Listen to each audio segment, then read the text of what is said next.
Hello again, Internet of People. I was too wrecked to do a video last night, and it's been a couple of eventful days, and I'm still wrecked, which is why I'm trying to get this done a little bit earlier, so I have a possibility of having an early night. Um, to start with yesterday, which was Wednesday, I had got to sleep at about 3:30, and then I was woken up at about 4:30 with the sound of the dog pacing up and down in the living room. So I got out of bed so I could let him out. Now, usually at night when I let him out, he has this flashing collar, and I usually stick that on before letting him out, so I can spot him if he's up the garden, or see when he's coming back and so on, because he is a black dog. For whatever reason, I didn't do that, probably because I was only half awake. And I sort of opened the back door and was hanging around there waiting for him to come back, and I called him and he didn't come back, and then I sort of hobbled outside, called him and he still didn't come back, and I hobbled around to the side of the house, which is where the designated dog toilet area is, and he still wasn't responding to me. And when I went all the way around the side of the house, there was the side gate left wide open, and the garden is entirely enclosed except for this side gate at the side of the house. And I had to go all the way around the house in order to see that. So I tried calling from the gateway and there was no response. So I hobbled back inside, locked the back door, got my power chair and went out the front. It was the first time I'd left the house since coming back from hospital, and it was 4:30 in the morning, and I was in my pyjamas, and I was trying to call my dog while not waking the neighbours. So we're on a quiet road and it's a cul-de-sac, so I trundled up to the top of the cul-de-sac, calling, listening, trying to see if I could hear him anywhere. Nothing. Back down to the other end of the cul-de-sac where it joins the road. Again, calling, listening, thinking, what am I going to do? I'm in my pyjamas, in a power chair, virtually blind, trying to look for a black dog in the dark. So I was thinking, okay, well, I'll call the Gardaí and I'll explain to them what's happened and how important it is that my dog stay safe, and that I get him back again. And I was literally turning the chair around to go back to the house and get my phone when Ari came running out of the bushes, looking very contrite indeed. So I just put him on the lead and took him home and locked up. But I was really, really stressed after that, and it took me a long time to get to sleep. And all for the want of a horseshoe nail, just because somebody wasn't thinking and did not close the gate after opening it. Now, I don't know when it was opened. I don't know who left it open, but it's just something that seemingly inconsequential to somebody else, obviously, because they didn't think about it, caused me massive difficulty and could have caused me who knows what kind of difficulty. If Ari had, got into a field, been shot by a farmer, or poisoned, or got out onto the road and late at night when people drive like demons because they think there's nobody else on the road, like I say, black dog. It's bad enough if you have a sick or injured assistance dog. I nearly lost my first guide dog in a house fire about a month 6 weeks after I'd got her. And only that there was a friend there who had trained in how to resuscitate animals. I could have lost her straight away. And then I don't think I would ever have got another assistance dog, and my life would be a whole lot poorer for that. So, and then there was the year when my last dog was ill and had to be retired and then died of cancer.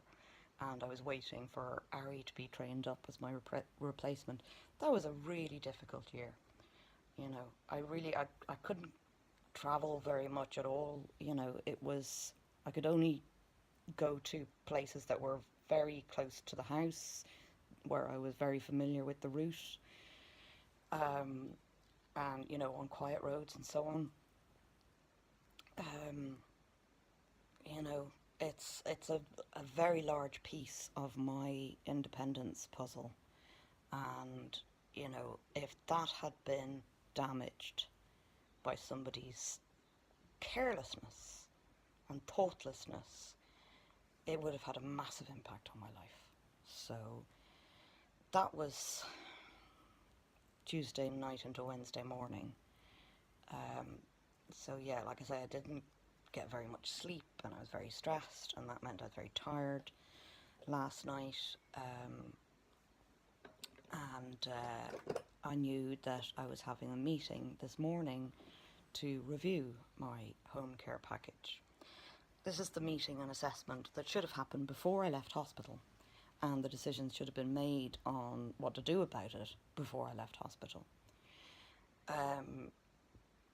So there was a meeting with the mobility key worker for this area, who had said that he was going to meet with me a couple of times before. This is the first time that's actually happened. But he did go through the entire assessment process, all of the questions about my daily living and needs, and what's being met, what's not being met. And I think because he's from the mobility side of things rather than the sensory side of things, he's got a slightly different perspective on it. He did seem to acknowledge the impact of multiple disabilities, and he also acknowledged the impact of mental health on that whole big soup. He did talk in very bureaucratic language all the time. Everything was terribly officialese, except for a couple of lighter moments discussing cats and dogs and what have you. But it was 90 minutes and very intensive, and that's only the beginning of the review process. It was upsetting to talk about it, and discussing the difficulties in organising the kind of support that would actually make a difference to me. And I end up saying that if there weren't any more hours available, that yes, I would go and stay in Cheshire Homes in Sligo for a few months during this recovery period. And I don't want to be yet another person who through lack of services that are part of our human rights, ends up back into institutional congregations, settings, being in a town that's not my hometown, away from my friends, in an environment that, while it's set up in general for accessibility, is not set up the way I want things to be. I'll bet you anything they're non-smoking rooms, for one thing. And yeah, there's just, that's not actually meeting my stated needs, and I think it would be particularly impactful on my mental health, and that really has to be taken into consideration. But if they can't do better, in the short term, then that might be what I have to do. You know, I'll be back to my government institutionalising and imprisoning me effectively against my will, because they're not willing to fulfill their obligations to my very, very basic human rights. You know, last night I was feeling really very, very far away from where I would like to be, and far away from where I could be in terms of, you know, I want to be writing my next play. I want to be, you know, touring it with the play I've already done. I want to be undertaking a PhD in creative writing so as I can write my novel. I want to be getting my poetry published. I want to be, you know, finding a way to work sustainably on story archaeology.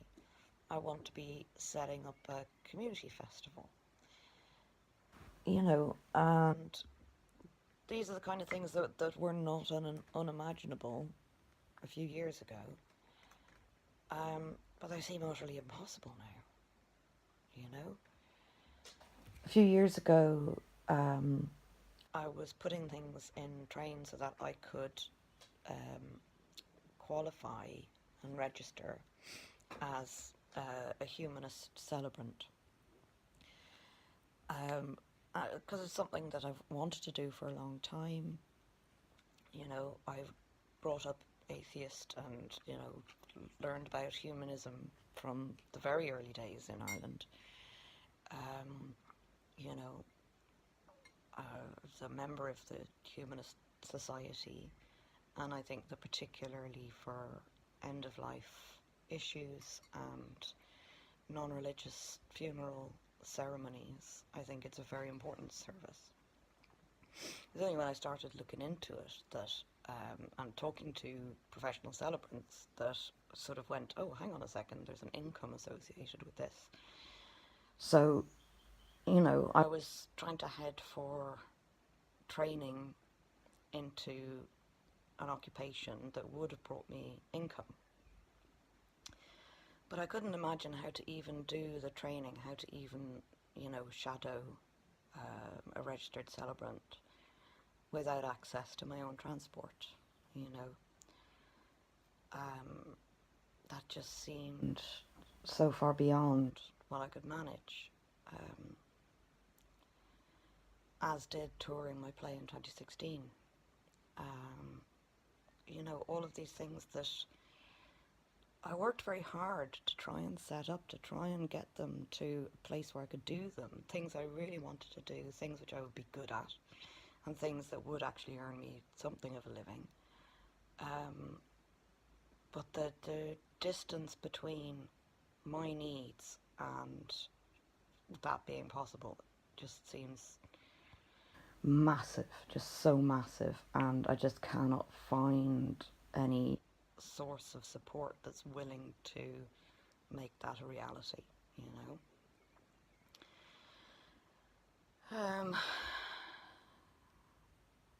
So, yeah, that's kind of where I am this evening. Looking into, I don't know how long this review process is going to take. I think in terms of, you know, people asking how could they support me, I think, you know, with the local and European elections happening tomorrow, I think it's got to the point of writing letters to the newspapers. So, you know, if you want to support me, you can do it that way, by writing to the local papers wherever you are. I think that might be the way to do it now. A friend did try to write to election candidates, but only one of them got back in touch, and I just haven't had the personal energy, resources to follow that up. So yeah, I think this might be a way of doing it, of bringing it to the attention of people putting pressure on the people who can make changes in this. But yeah, so I'm very tired this evening. I'm doing this instead of being on Twitter for Able Hour, which is hashtag Able Hour every Thursday from 8 until 9, European Standard Time, or whatever time zone we're in. I suppose we're on British summer time at the moment. Yeah, I'm clearly rambling now, so I'm going to shut up. I do have a thought about how I can maybe rearrange my existing hours to make a bit more sense of the kind of things that need to happen, like washing myself and hoovering the floor. My regular PA is back from holidays tomorrow, so I'll discuss it with her and see if we can't tweak things again, just to make them a little bit better. But like I say, the gap is just yawning chasm at the moment. So thank you everybody who's been watching these and listening to them and sharing them. I've got to keep doing them. I don't know whether I can keep doing them every day, but I do have to keep on doing this until my situation changes. So I'll do my best to keep that going. Good night, Internet, wherever you are.